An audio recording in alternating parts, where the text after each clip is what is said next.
رحم اللہ من قرأ الفاتحہ۔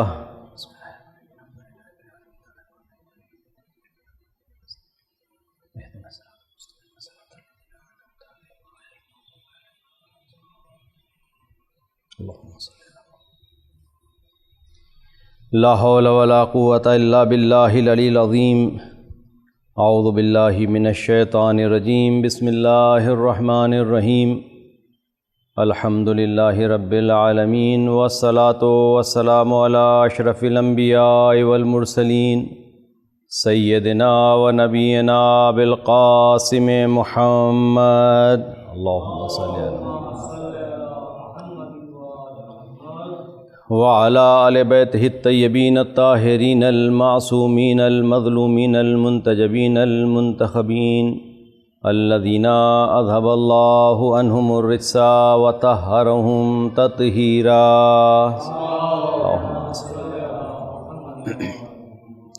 اما بعد فقد قال اللہ سبحانہ وتعالی فی کتابہ الکریم وہو اصدق القائلین وقولہ الحق۔ بسم اللہ الرحمن الرحیم۔ ولا تطع من اغفلنا قلبہ عن ذکرنا واتبع ہواہ وکان امرہ فرطا۔ صلوات بھیج دی محمد علیہ۔ عزیزان گرامی و برادران عزیز، سورہ کہف کی یہ 28ویں آیت کا آخری حصہ ہے، یہ پوری آیت نہیں ہے، یہ سورہ کہف کی 28ویں آیت کا آخری حصہ ہے، ذیل آیت ہے، جس میں پروردگار عالم ارشاد فرما رہا ہے وَلَا تُطِعْ مَنْ أَغْفَلْنَا قَلْبَهُ عَنْ ذِكْرِنَا وَاتَّبَعَ هَوَاهُ وَكَانَ أَمْرُهُ فُرُطًا۔ دیکھو، اس کی اطاعت ہرگز نہ کرنا جس کے دل پر میں نے اپنے ذکر کو کرنے کے لیے تالے لگا دیے، یا یوں کہیے کہ جس سے میں نے یہ توفیق سلب کر لی ہے کہ وہ میرا ذکر کر سکے، یعنی ذکر کرنے کی توفیق اس سے سلب کر لی۔ ایسے کی کبھی اطاعت نہ کرنا کہ جس سے میں نے اپنے ذکر کرنے کی توفیق سلب کر لی ہے، جس کے دل سے ہم نے اپنے ذکر کرنے کی توفیق کو سلب کر لیا۔ وَاتَّبَعَ هَوَاهُ، اور وہ اپنے ہوا و ہوس، اپنے نفس کی پیروی کرتا ہے۔ وَكَانَ أَمْرُهُ فُرُطًا، اور اس کا کام زیادتی کے سوا کچھ نہیں ہے۔ تو پروردگار عالم ایک بات کی طرف اشارہ کرتے ہوئے ارشاد فرما رہا ہے کہ اس کی اطاعت ہرگز نہ کرنا کہ جس سے میں نے توفیق ذکر سلب کر لی ہے۔ عزیزان گرامی، یہ توفیق بھی اللہ کی طرف سے ایک بہت بڑی نعمت ہوتی ہے، جس کو دیتا ہے پروردگار، اور چاہتا ہے تو کسی سے سلب بھی کر لیتا ہے۔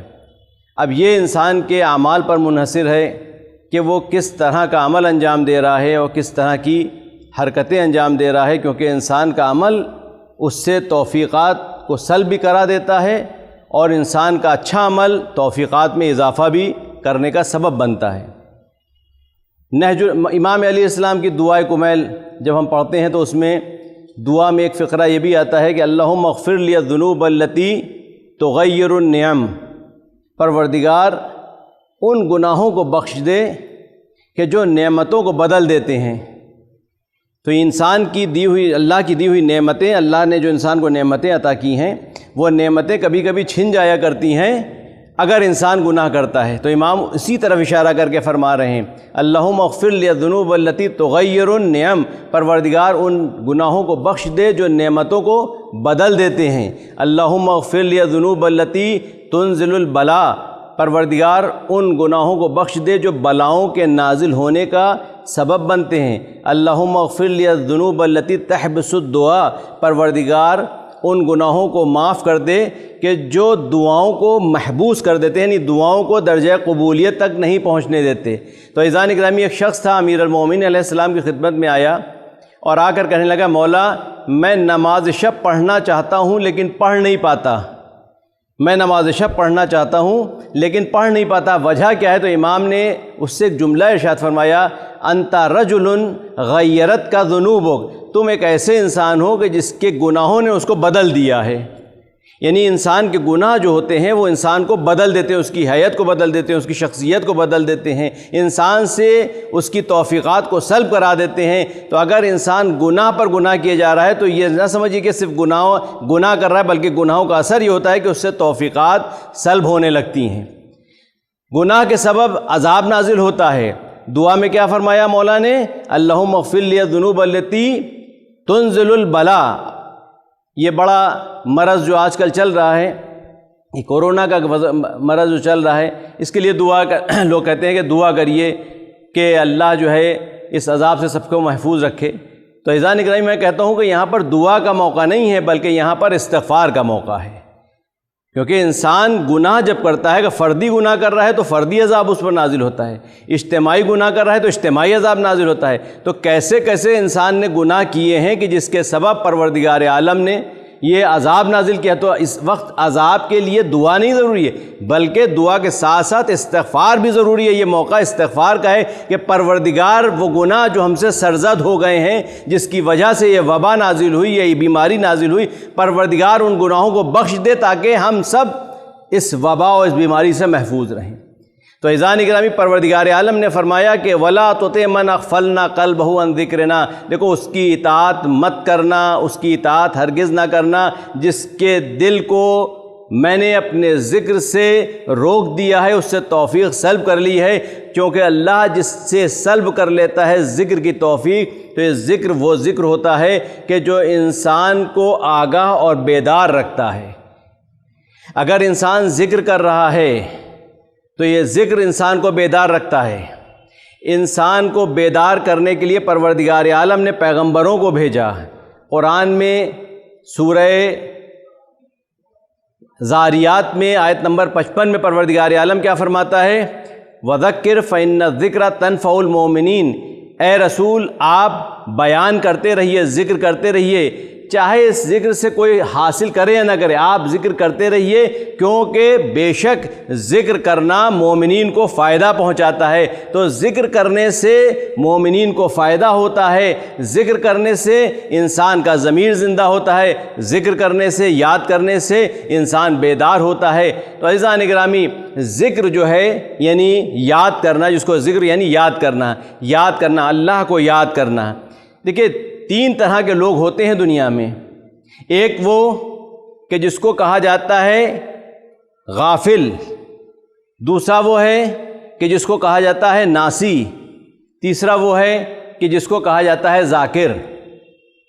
پہلا وہ کہ جو ذاکر یعنی جس کو یاد ہے، جو آگاہ ہے، جو بیدار ہے، یہ ایک کیٹیگری، ایک فرقہ ہے، ایک گروہ ہے کہ جس کو ذاکر کہا جاتا ہے، یعنی کہ جو ہوشیار ہے، سمجھدار ہے، سمجھتا ہے، بیدار ہے، اور ہر چیز کو وہ سمجھ رہا ہے کہ کیا ہو رہا ہے، اور ہر چیز کو جانتا ہے، اس کو کہتے ہیں بیدار، ذاکر۔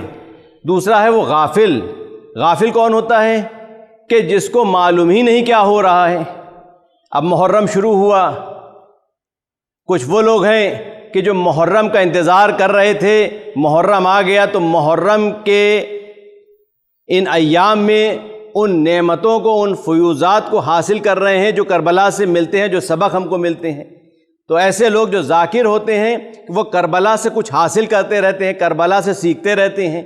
کچھ وہ ہیں کہ جو غافل ہیں، جن کو پرواہ ہی نہیں کب محرم آیا اور کب چلا گیا، تو ان کو کہتے ہیں غافل، کہ ان کے اوپر اثر نہیں کرتا کہ چاہے محرم کا مہینہ ہو، چاہے ربیع الاول کا مہینہ ہو، چاہے کوئی مہینہ ہو، ان سے کوئی سروکار نہیں کہ کربلا میں کیا ہوا، کربلا میں کون شہید ہوا، کس نے شہید کیا، کیوں شہید ہوئے۔ یہ سارے سوالات ان کے لیے عبث و بیکار ہیں۔ ان کو اپنا کاروبار دیکھنا، اپنی زندگی دیکھنا، اور اس کے علاوہ کچھ نہیں دیکھنا ہے، لہٰذا ان کے لیے کربلا کوئی اہمیت نہیں رکھتی۔ یہ ہے غافل کہ جن کو کوئی سروکار نہیں ہے۔ تیسرا فرقہ وہ ہے کہ جو ناسی ہے، جس کو یعنی جو بھول جانے والا ہے، جس کو معلوم تھا، انتظار میں تھا کہ محرم آنے والا ہے، لیکن بھول گیا کہ محرم آ گیا، یا شب قدر کا انتظار تھا کہ شب قدر آئے گی تو میں عبادت انجام دوں گا، لیکن جب شب قدر آئی تو بھول گیا۔ تو اس کو معلوم تھا آنے والی چیز کے بارے میں، لیکن جب وقت آیا تو بھول گیا، تو اس کو کہتے ہیں ناسی، بھول جانے والا۔ تو دونوں سے قرآن میں منع کیا گیا ہے، وَلَا تَكُونُوا مِنَ الْغَافِلِينَ۔ دیکھو، غافلوں میں سے نہ ہو جاؤ، غفلت نہ کرو، اس کی طرف بھی اشارہ کیا ہے۔ کہ غافلوں میں نہ ہونا، تمہارا شمار غافلوں میں نہ ہو، بیدار لوگوں میں ہو. ولا تکونوا من الغافلین. اور ناسی، ان سے بھی منع کیا گیا ہے. ولا تکونوا کالذین نسوا اللہ فانساہم انفسہم. دیکھو ایسے نہ بن جانا کہ جنہوں نے اللہ کو بھلا دیا تو اللہ نے بھی ان کو بھلا دیا. تو نہ غافل ہو نہ ناسی ہو، کیونکہ دونوں کا نتیجہ یہ نکلتا ہے کہ وہ فقدان ہو جاتی ہے، اس چیز کا فقدان ہو جاتا ہے اور اس چیز کو حاصل نہیں کر پاتا جو نعمت ملنے والی ہوتی ہے. اگر غافل ہوتا ہے تو غفلت کی بنا پر اس چیز کو چھوڑ دیتا ہے، ہاتھ سے چلی جاتی ہے وہ نعمت. اور ناسی ہوتا ہے، بھول جانے والا ہوتا ہے، تو بھولنے کی وجہ سے وہ نعمت ہاتھ سے ضائع ہو جاتی ہے. لہٰذا پروردگار عالم نے ان دونوں سے منع کیا کہ نہ تو بھولنے والوں میں سے شمار کیے جاؤ، نہ غفلت و غافل لوگوں میں شمار ہونا ہو تمہارا، بلکہ شمار اگر ہو تو ذاکرین میں شمار ہو. عزیزان گرامی، اسی لیے ہر سال محرم کی مجلسوں کو برپا کیا جاتا ہے. ہر سال محرم اور سفر کی مجلسوں کے لیے فرش اعضا بچھائی جاتی ہے تاکہ لوگوں کو بیدار کیا جا سکے، تاکہ لوگوں کو ہوشیار کیا جا سکے، تاکہ لوگوں کو کربلا کا پیغام پہنچایا جا سکے. عزیزان گرامی، امام خمینی رحمۃ اللہ علیہ فرماتے ہیں کہ ہم کربلا میں محرم اور سفر یہ 2 مہینے ہیں کہ جس کی وجہ سے ہم زندہ ہیں. عزیزان گرامی، یہ 2 مہینے ہیں کہ جس کی وجہ سے ہم بیدار ہیں. تو یہ محرم بیدار کرنے کا نام ہے، سلانے کا نام نہیں ہے. ایک صلوات بھیج دی محمد وآل محمد. تو محرم بیدار کرنے کے لیے آیا ہے، ذکر کرنے کے لیے آیا ہے. اور ذکر کرو، یہ بار بار جو اس کا ذکر ہوتا ہے، ہر سال جو اس کا ذکر ہوتا ہے، اس کی وجہ بھی یہی ہے تاکہ یہ کربلا کا واقعہ زندہ رہے. کیونکہ جب کربلا کا واقعہ زندہ رہے گا تو لوگ غفلت سے بیدار ہوتے رہیں گے. جو بھول گئے ہیں وہ یاد آ جائے گا، ان کو سبق یاد آ جائے گا. دیکھیے، پیغمبروں کو پروردگار عالم نے جو بھیجا تو ان کو نام دیا نبی. نبی یعنی بیدار کرنے والا، خبر پہنچانے والا، آگاہ کرنے والا. سوئے ہوئے لوگوں کو، سوئے ہوئے ضمیروں کو بیدار کرنا یہ پیغمبروں کا کام ہے کہ ان کو بیدار کریں. آخری رسول جب آئے تو ان کے لیے بھی پروردگار عالم نے یہی فرمایا، فذکر انما انت مذکر لست علیہم بمسیطر. اے رسول، آپ ذکر کریے، یاد کرائیے، یاد دہانی کرائیے. آپ کو ان کے اوپر مسلط کر کے بھیجا نہیں گیا ہے، آپ کو ان کے اوپر مسلط نہیں کیا گیا ہے. زبردستی آپ اسلام کو نہ پہنچائیے، پیغام اسلام پہنچاتے رہیے، یاد دہانی کراتے رہیے. آپ کا کام یاد کرانا ہے. یہ بھولے ہوئے سبق یاد کر لیں گے، ان کا کام ہے یاد کرنا، بیدار ہونا. آپ کا کام ہے ان کو بیدار کرتے رہنا. ایک صلوات بھیج دیں محمد وآل محمد. تو عزیزان گرامی، ذکر جو ہے وہ ایک بہت بڑی عبادت بھی ہے اور بہت بڑا ثواب کا کام بھی ہے. انسان ذکر کرتا رہے. ذکر، ایک بار جب رسول خدا معراج پر جب گئے تھے تو آپ نے دیکھا کہ ایک شخص ہے کہ جس کا بہت بڑا مرتبہ ہے، بہت بلند و بالا مقام اس کو جنت میں ملا ہے. تو رسول گرامی نے پوچھا کہ جبرائیل، یہ شخص کون ہے؟ کیا کوئی ملک ہے؟ تو جبرائیل نے کہا نہیں، ملک نہیں ہے. تو کہا کوئی نبی کریم ہے؟ کہا کہ نہیں، نبی مقرب بھی نہیں ہے. کہا پھر کون شخص ہے کہ جس کا اتنا بڑا مقام ہے، اتنا بلند مقام ہے؟ تو فرمایا کہ یہ وہ شخص ہے کان لسانہ رطبا بذکر اللہ، کہ جس کی زبان ہمیشہ ذکر خدا سے تر رہا کرتی تھی. تو جس کی زبان ذکر خدا سے تر رہا کرتی تھی، اس کا مقام اتنا بلند تھا کہ رسول خدا فرما رہے ہیں کہ کون ہے کہ اتنا بڑا بلند اس کو مرتبہ ملا ہے کہ جنت میں نبی پوچھ رہے ہیں کہ نبی ہے یا ملک ہے کوئی. تو ذکر کرنا، یاد کرنا، یاد دہانی، یہ عمل انسان کو غفلت سے بیدار کرتا ہے. انسان کو بیدار رہنے کے لیے تاکید کی گئی ہے. قرآن میں کہا گیا کہ بیدار رہو، غفلت کی زندگی نہ گزارو، غافلوں میں سے نہ شمار ہو تمہارا. لہٰذا ہمیشہ بیدار رہنے کے لیے کہا کہ ذکر کرتے رہو. عزیزان گرامی، رسول گرامی نے امیر المومنین علی ابن ابی طالب سے آپ نے ارشاد فرمایا کہ ثلاث لا یطیقها هذه الامہ، 3 صفتیں ایسی ہیں کہ جو میری امت برداشت نہیں کر سکتی. 3 صفتیں ایسی ہیں کہ جو میری امت جس کو تحمل نہیں کر سکتی، برداشت نہیں کر سکتی. مولا نے پوچھا وہ کون سی صفت ہیں؟ آپ نے فرمایا پہلی صفت انصاف النفس لنفس ہی، کہ انسان اپنے آپ سے انصاف کرے، اگر اس کے اوپر بھی کوئی بات آ رہی ہو تو پھر اس میں انصاف سے کام لے۔ یعنی مثال کے طور پر کہیں پر اس نے ایسا عمل انجام دیا، یا اس کے بیٹے نے، یا اس کے اولاد نے، یا اس کے گھر والوں نے، کسی رشتہ دار نے، کہ جو ان کے خلاف جا رہی ہے وہ بات، تو اس مخالف بات جو اس کے خلاف جا رہی ہے اس میں بھی انصاف کرے اور یہ کہے کہ ہاں غلطی میری تھی، یعنی غلطی کو قبول کر لینا۔ انصاف النفس لنفس ہی، کہ انسان اپنے آپ اپنے نفس سے انصاف کرے، اگر بات اس کے خلاف بھی جا رہی ہو تو اس میں بھی انصاف کرے اور یہ کہے کہ ہاں میں نے غلطی کی یا میری اولاد نے غلطی کی، اس بات کو مانے، قبول کرے۔ یہ نہیں کہ فوراً کہہ دے کہ نہیں غلطی میری نہیں آپ کی ہے۔ تو پہلی چیز یہ فرما رہے ہیں کہ انصاف النفس لنفس ہی، اور دوسری چیز فرمائی المواسات لاخیہ فی مالہ، اپنے برادر سے، اپنے بھائی سے مواسات رکھنا، برابری رکھنا اس کے مال میں۔ یعنی اگر میرا بھائی غریب ہے، فقیر ہے اور ہم امیر ہیں تو اسلامی تقاضا یہ ہے کہ اپنی دولت میں سے اس کو بھی کچھ دیں تاکہ وہ غربت سے جو دوچار ہے اس کے حالات سدھر جائیں۔ جو کام رسول گرامی نے مدینے میں آ کے سب سے پہلا کام یہ کیا تھا، پہلا کام جو رسول گرامی نے مدینے میں آ کے کیا تھا وہ کیا تھا؟ صیغہ اخوت جاری کیا اور مواسات، برابری۔ مدینے والوں سے کہا کہ تمہارے پاس جو جائیداد ہے اس میں سے آدھی جائیداد ان لوگوں کو دے دو جو مکے سے تشریف لائے ہیں۔ برابری، کیونکہ برابری جب ہو جاتی ہے تو معاشرے میں کرپشن کم ہو جاتے ہیں، معاشرے میں برائیاں کم ہو جاتی ہیں۔ لیکن جب غربت ہوتی ہے تو پھر یہ غربت جو ہے مجبور کرتی ہے انسان کو برے کام کرنے پر۔ غربت کی وجہ سے انسان برائیوں کی طرف جاتا ہے، لہٰذا مواسات کے لیے کہا گیا ہے کہ اگر غربت ہے تو اس معاشرے سے غربت کو مٹاؤ، کیونکہ غربت وہ ہوتی ہے کہ جو انسان کو برائی کی طرف لے جاتی ہے۔ کاد الفقر ان یکون کفرا، جو روایت میں ہے کہ کاد الفقر ان یکون کفرا، کہ قریب تھا کہ پروردگار غربت کو کفر قرار دے دے، کیونکہ غربت کی وجہ سے انسان اپنے ایمان کا سودا بھی کر لیتا ہے۔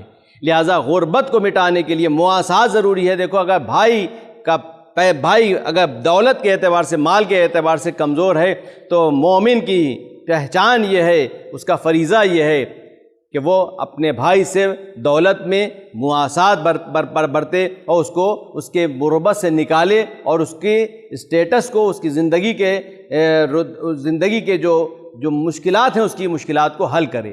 تو یہ رسول گرامی فرما رہے ہیں کہ ثلاث لا یطیقها هذه الامہ، تین چیزیں ہیں کہ جو میری امت برداشت نہیں کر سکتی، ان میں سے ایک المواسات لاخیہ فی مالہ، برابری کرنا اپنے مومن برادر کی مال میں، اس کی مدد کرنا۔ دوسرا اپنے ساتھ انصاف کرنا، اپنے نفس سے انصاف کرنا۔ اور تیسری چیز وذکر اللہ علی کل حال، ہر حال میں اللہ کا ذکر کرتے رہنا، ہر حال میں اللہ کا ذکر کرتے رہنا۔ رسول گرامی فرما رہے ہیں کہ ہر حال میں ذکر خدا کرنا یہ بھی ایک مومن کی پہچان بھی، لیکن یہ بہت سخت مرحلہ ہے، بہت مشکل مرحلہ ہے، ہر انسان اس کو برداشت نہیں کر سکتا۔ ہر حال میں ذکر خدا کو کرتے رہنا، اور یہ ذکر جو ہے یہ صرف زبانی ذکر نہیں ہے، ذکر جو ہے یہ لفظی ذکر نہیں ہے کہ ہم خالی تسبیح لے کر یہ کہتے رہیں کہ اللہ اکبر، سبحان اللہ، الحمدللہ، یہ خالی زبانی ذکر نہیں ہے۔ ذکر کے معنی یہ ہے کہ توجہ رکھنا اس بات کی طرف کہ پروردگار ہم کو دیکھ رہا ہے، توجہ رکھنا اس بات کی طرف کہ ہم اللہ کے محضر میں ہیں، اللہ کے حضور میں ہیں، کوئی کام ایسا نہ کریں کہ جس کی وجہ سے پروردگار ہم سے ناراض ہو یا اس کی ناراضگی کا سبب بنے۔ لہٰذا ہر حال میں توجہ رکھنا یہ ہے ذکر، یہ ہے ذکر۔ حقیقی ذکر یہ ہے کہ انسان ہر حال میں اللہ کو یاد کرتا رہے۔ تو یہ یاد کرنا ہر حال میں یہی ذکر ہے کہ جس کے لیے روایت میں ہے کہ من اطاع اللہ فقد ذکرہ ولو قل صلاتہ وصیامہ وتلاوت قرآنہ، کہ جس نے اللہ کی اطاعت کی اس نے اللہ کا ذکر کیا، ولو یہ کہ اس کی نمازیں کم ہیں، اس نے روزے کم رکھے، البتہ کم رکھنے کے مطلب یہ نہیں کہ واجب روزے ترک کر دیے، واجبات انجام دیتا رہے، ولو یہ کہ اس نے مثلا مستحب نمازیں کم پڑھیں، مستحب روزے کم رکھے، واجب روزے انجام دے گا، نماز واجب انجام دے گا، ولو یہ کہ اس نے نمازیں کم پڑھیں، روزے کم رکھے، مستحب روزے کم رکھے اور تلاوت قرآن کم کی، لیکن اگر اس نے اطاعت کی پروردگار کی تو یہ ذکر خدا کر رہا ہے، یہ اللہ کا ذکر کر رہا ہے، یہ ذاکرین میں شمار ہوگا، اور اگر کسی نے معصیت پروردگار کی تو یہ ذاکرین میں شمار نہیں ہوگا۔ وَلَوْ كَثُرَتْ صَلَاتُهُ وَصِيَامُهُ وَتِلَاوَةَ قُرْآنِهِ۔ ایک صلوات بھیج دیے محمد و آل محمد۔ تو عزیزان گرامی، پروردگار عالم یہ فرما رہا ہے کہ وَلَا تُطِعْ مَنْ أَغْفَلْنَا قَلْبَهُ عَنْ ذِكْرِنَا وَاتَّبَعَ هَوَاهُ۔ دیکھو اس کی اطاعت مت کرنا کہ جس کے دل سے میں نے یہ توفیق سلب کر لی ہے کہ وہ میرا ذکر کرے اور اپنی ہوا و ہوس کی اتباع و پیروی کرتا ہے۔ تو جو انسان اپنی ہوا و ہوس کی پیروی کرتا ہے تو وہ پھر انسان ذاکرین میں اور اللہ کے بندوں میں شمار نہیں ہوتا بلکہ غافلین میں شمار ہوتا ہے۔ وَاتَّبَعَ هَوَاهُ وَكَانَ أَمْرُهُ فُرُطًا، اس کا ہر کام زیادتی کے سوا اور کچھ نہیں ہے۔ عزیزان گرامی، پروردگار عالم نے انسان کو اطاعت کے لیے کہا کہ دیکھو ایسے کی اطاعت نہ کرو کہ جس کے دل کو میں نے اپنے ذکر سے محروم کر دیا ہے، بلکہ اطاعت کس کی جائے؟ اطیعوا اللہ و اطیعوا الرسول و اولی الامر منکم، ایسے کی اطاعت کرو کہ جو اللہ کا ولی ہو، ایسے کی اطاعت کرو جو رسول کا وصی ہو، ایسے کی اطاعت فرض کی کہ جس کا دل ہمیشہ یاد خدا سے سرشار ہو اور جس کا وجود ہمیشہ انسان کو ہدایت دیتا رہتا ہو، ہر انسان کو گمراہی سے بچاتا رہتا ہو، اندھیروں سے نکال کر اجالے کی طرف لاتا رہتا ہو۔ ایک صلوات بھیج دے محمد و آل محمد۔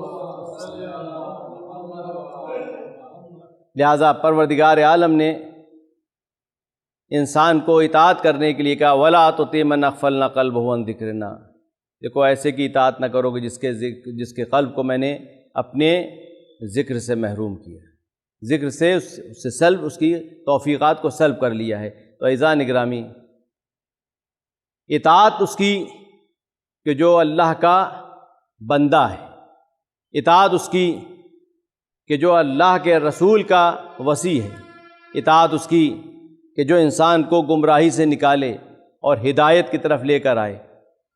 پروردگار عالم نے قرآن میں کچھ ایسے واقعات بیان کیے ہیں، کچھ ایسے واقعات نقل کیے ہیں کہ جو سب کے لیے عبرت بھی ہیں اور سبق بھی ہیں۔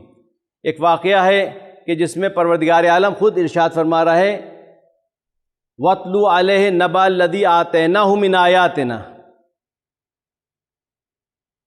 وَاتْلُ عَلَيْهِ نَبَأَ الَّذِي آتَيْنَاهُ مِنْ آيَاتِنَا فَانْسَلَخَ مِنْهَا فَأَتْبَعَهُ الشَّيْطَانُ۔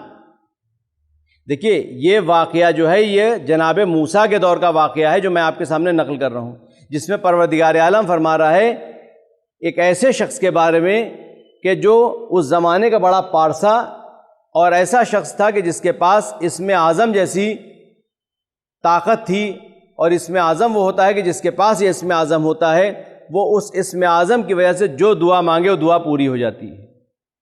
تو جناب موسیٰ کے دور میں ایک آدمی تھا، ایک شخص تھا جس کا نام تھا بلعم بن باورہ۔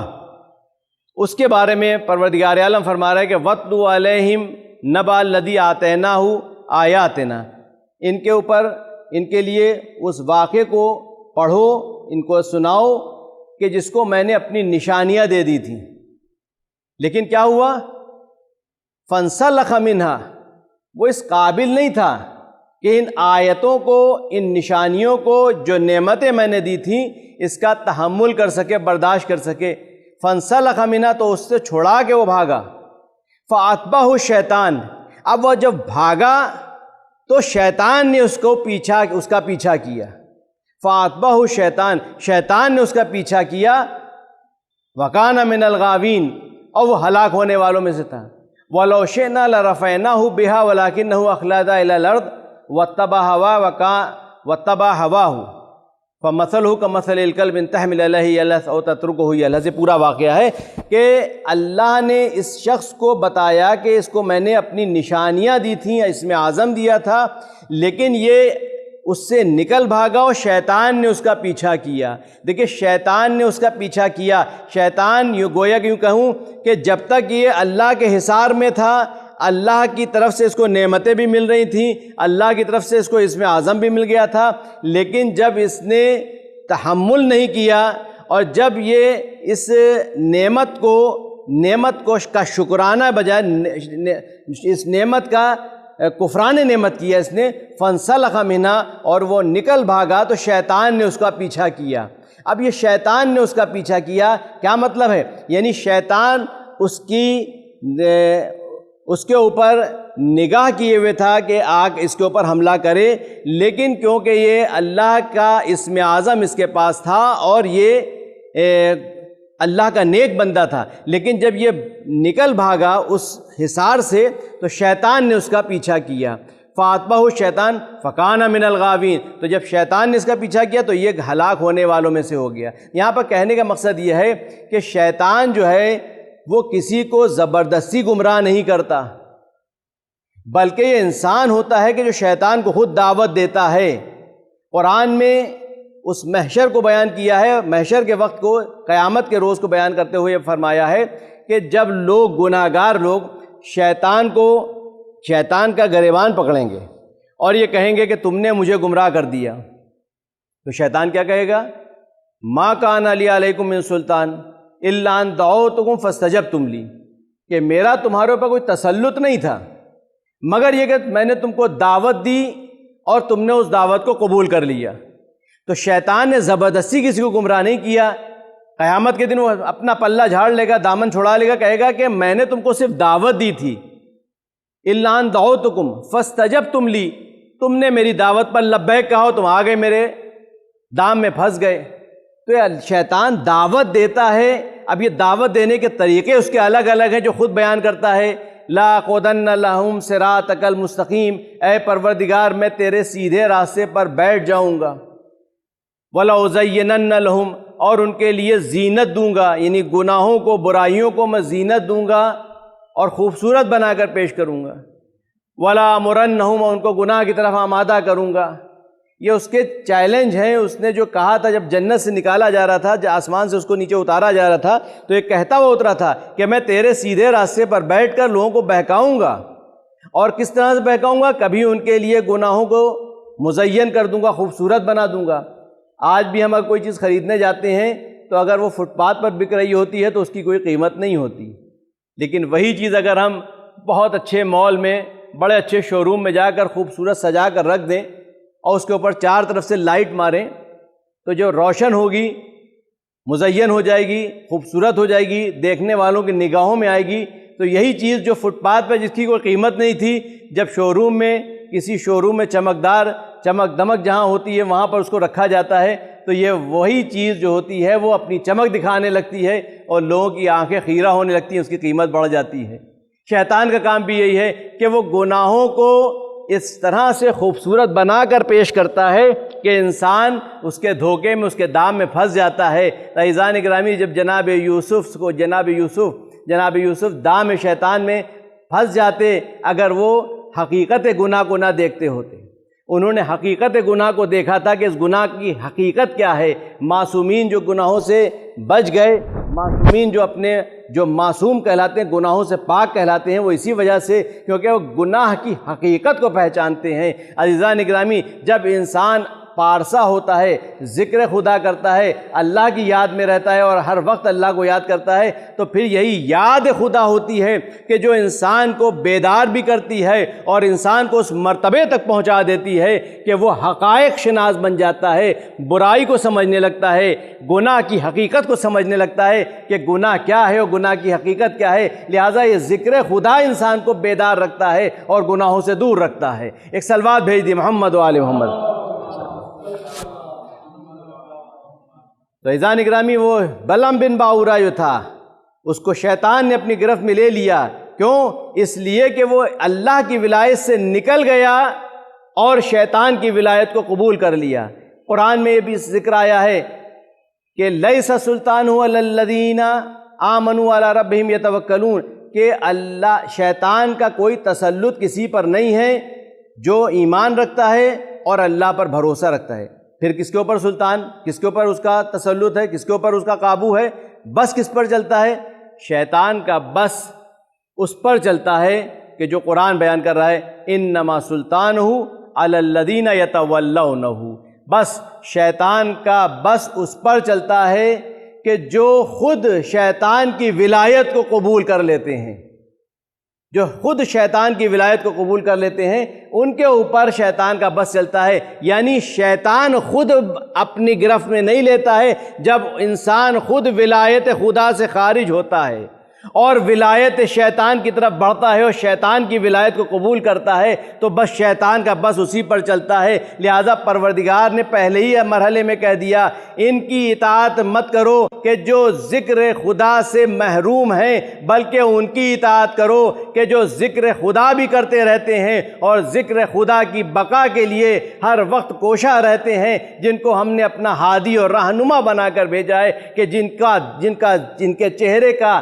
دیدار بھی اللہ کا ذکر ہوتا ہے۔ اسی لیے روایت میں کہا ذکر و علی عبادہ، علی کا ذکر کرنا بھی عبادت ہے، کیونکہ ان کا ذکر کرنے سے اللہ کی یاد تازہ ہوتی ہے، اہل بیت کا ذکر کرنے سے اللہ کی یاد تازہ ہوتی ہے، اللہ سمجھ میں آتا ہے۔ اگر یہ وسیلے نہ ہوتے تو ہم اللہ تک نہیں پہنچ سکتے تھے، لہٰذا خدا تک پہنچنے کے لیے یہ وسیلے ہمارے پاس درکار ہیں کہ جنہوں نے ہم کو بتایا کہ زندگی کیا ہے، زندگی جینے کا سلیقہ کیسے اختیار کیا جائے، زندگی کیسے گزاریں کہ ہماری دنیا بھی کامیاب ہو جائے، آخرت بھی کامیاب ہو جائے۔ ایک صلوات بھیج دیں محمد و آل محمد۔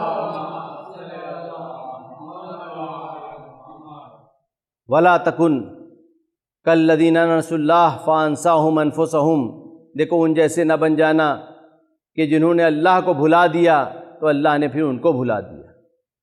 ان کی اطاعت مت کرنا کہ جو ذکر خدا سے محروم ہیں، بلکہ ان کی اطاعت کرو کہ جن کا وجود ذکر خدا کو یاد دلاتا ہے، جن کا وجود خدا کے قریب لے جاتا ہے، جن کا وجود ہمیں خدا کے نزدیک پہنچاتا ہے اور انسان کو انسان بناتا ہے۔ عزیزان گرامی، یہ ذکر ہے، یاد ہے خدا کی کہ جس کو ہر وقت کرتے رہنا چاہیے، اور یہ صرف یہ یاد یہ نہیں کہ ہم تسبیح کرتے رہیں، بلکہ ہر وقت یہ وجود خدا کے محضر، خدا کے حضور کو درک کرنا اور یہ سمجھنا کہ ہم اللہ کی بارگاہ میں ہیں۔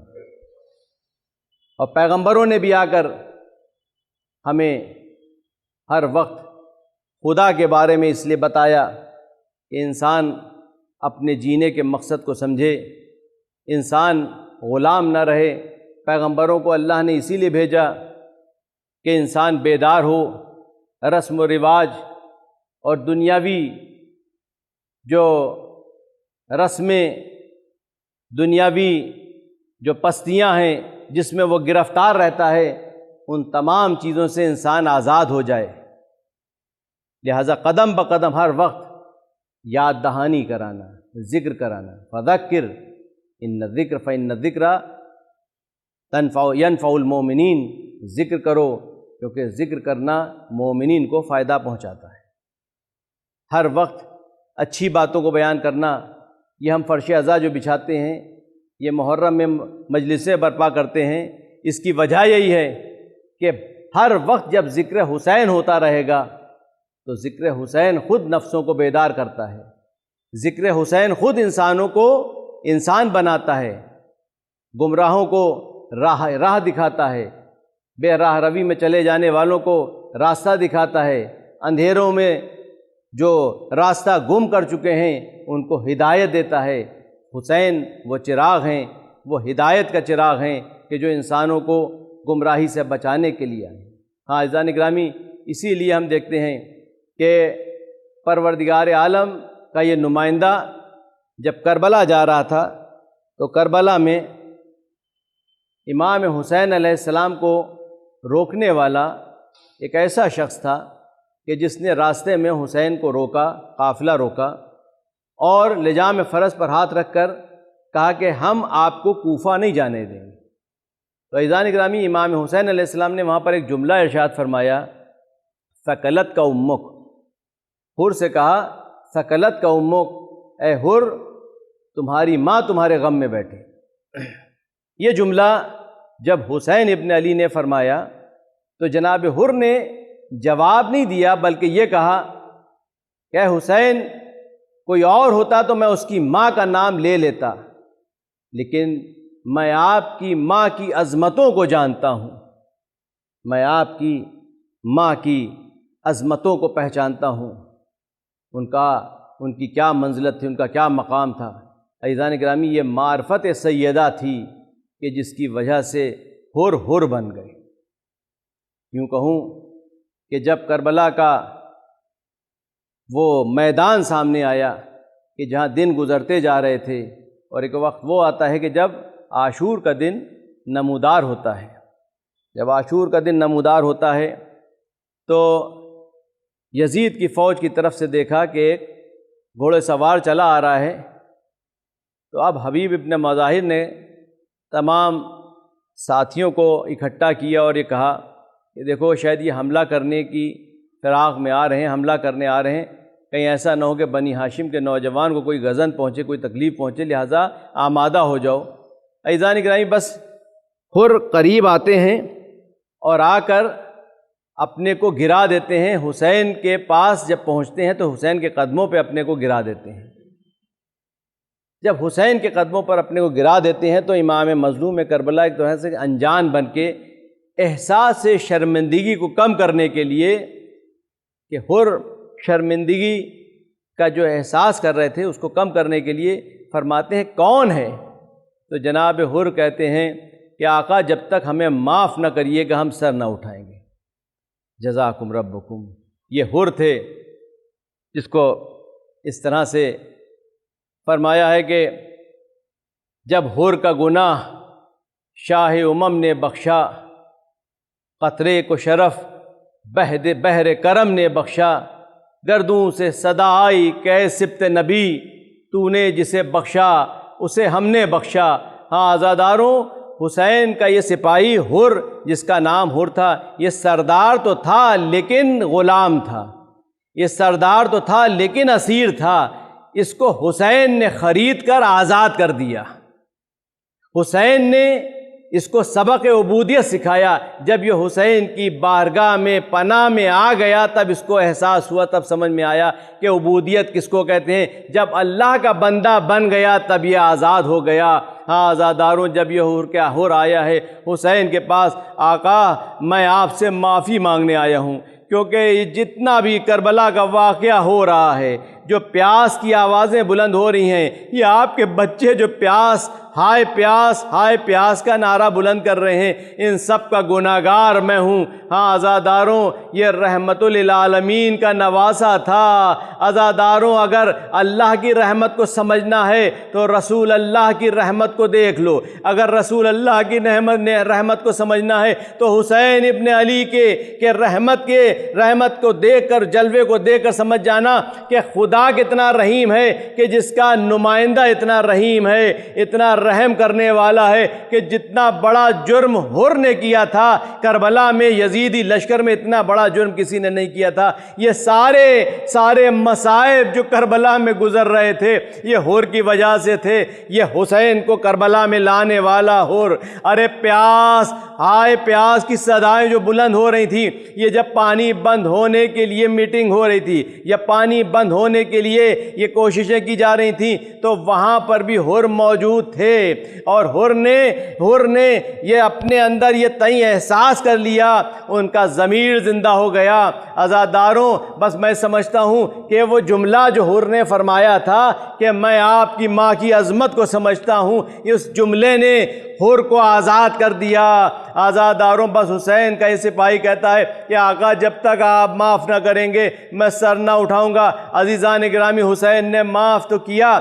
لیکن اب ہور کہتے ہیں کہ آقا میں چاہتا ہوں اس طرح سے معاف نہ کریں، بلکہ میں چاہتا ہوں کہ جو میں نے گناہ کیا ہے اس گناہ کا جبران اس طرح سے کروں، اس گناہ کو میں اس طرح، میں نے جو گناہ انجام دیا ہے میں چاہتا ہوں کہ میں اپنے بیٹے کو خاک و خون میں غلطہ دیکھوں تاکہ میں اپنے جرم کا اقرار کر سکوں، تاکہ میں آپ کی مغفرت اور آپ کے معاف کرنے کا اہل بن سکوں۔ عزاداروں حسین نے اجازت دی، حر کا بیٹا گیا، جب جا رہا تھا جنگ کی طرف، حر پیچھے پیچھے دیکھتے جا رہے تھے کہ میرا لال جا رہا ہے۔ ایک بار آواز آئی بابا پر آخری سلام ہو، اے بابا مدد کو آئیے۔ بس حسین نے چاہا، حر نے چاہا کہ میں آگے بڑھوں، حسین نے پیچھے شانے پر ہاتھ رکھ کر کہا اے حر، کہیں بوڑھا باپ اپنے جوان کے لاشے پر جاتا ہے۔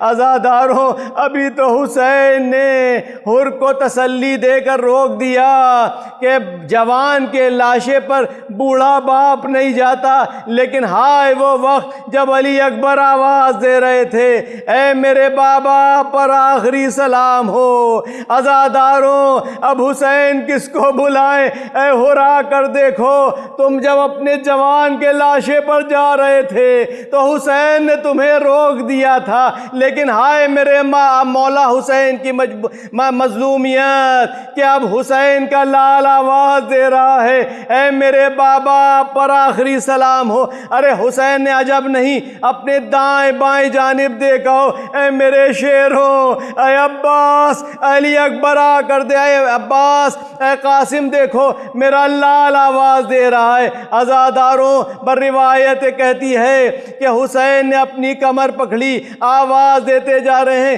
یا علی یا علی۔ عزاداروں شاید یہ وجہ رہی ہو کہ آواز دے رہے ہوں اے میرے لال، تمہارے جانے سے آنکھوں کی بینائی جاتی رہی، میرے لال آواز دو تاکہ بوڑھا باپ تمہارے پاس پہنچ سکے۔ یا علی یا علی، الا لعنت اللہ علی القوم الظالمین، وسیعلم الذین ظلموا ای منقلب ینقلبون، والعاقبۃ للمتقین۔ انا للہ و انا الیہ راجعون۔